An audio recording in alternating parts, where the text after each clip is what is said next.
Rutherford का नाभिकीय model जो है आप लोगों को जानना है। रदरफोर्ड ने सोने की एक बहुत पतली पन्नी 0.0004 सेंटीमीटर पतली पन्नी, सोच सकते हैं बहुत पतली पन्नी लेकर उस पे अल्फा कणों की बमबारी की। किन कणों की? अल्फा कणों पे कौन सा चार्ज होता है? प्लस, पॉजिटिव चार्ज होता है। और उन्होंने बमबारी की तो पाया, यहाँ फोटोग्राफिक प्लेट लगी थी, तो पाया कि कुछ कण सीधे निकल गए, कुछ कण जो है अपने मार्ग से विचलित हो गए, कुछ कण जिस रास्ते से आए थे उसी रास्ते से। अब एक उदाहरण समझिए इसी क्लास में। मान लीजिए मैं अल्फा कण हूं, अब मेरे को फेंका गया है सोने की पतली पन्नी पे। अगर मैं ऐसे जाऊंगी, सीधे निकल जाऊंगी, हाँ? और अगर मतलब खाली स्थान था तभी ना सीधे निकली। अगर मैं ऐसे जाऊंगी तो थोड़ा सा रास्ता टेढ़ा हो बदलूंगी ना, क्योंकि ये रास्ता हमें रोक रहा है। और अगर ये हमें ढकेले, अगर इधर हमें ढकेले तो क्या होगा? हम तो इधर आएंगे ही आएंगे। और अगर हम इधर सीधे ऐसे जा रहे हैं तो हमें जाने का रास्ता है और हम पुनः वापस आ जाएंगे। उसी तरह अल्फा कणों ने भी बिहेव किया। कुछ कण सीधे निकल गए, कुछ कण विक्षेपित हो गए और कुछ अपने ही मार्ग से वापस आ गए।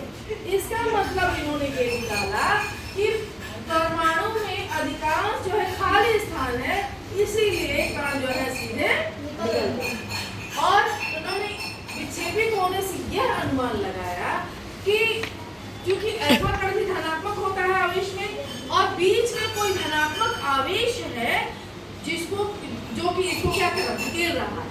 जब धनात्मक आवेश से मिलेगा तो खींचेगा कि धकेलेगा? धकेलेगा। क्या करेगा? धकेलेगा।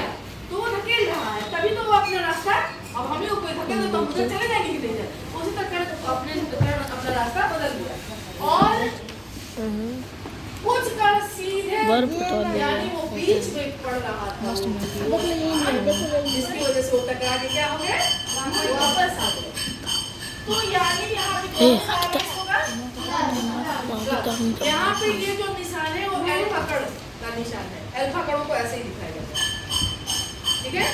तो इनका परमाणु मॉडल। अब इस जो बीच वाले स्थान को नाम दिया गया क्या? मैंने आप लोगों को समझाया था कि परमाणु के बीच में जो सबसे ज्यादा वजन लेता है वो कौन सा? नाभिक होता है। आप उसे अपनी नाभि से कनेक्ट कर सकते हैं, जैसे हमारे शरीर के बीचों बीच क्या होता है? नाभि होती है, ठीक है? और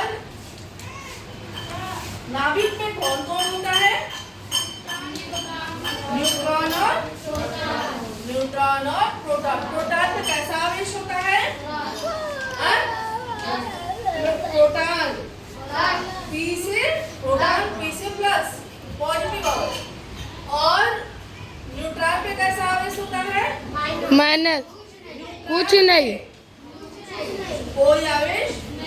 और कक्षाएं जो चारों तरफ होती है उनमें कैसा आवेश होता है?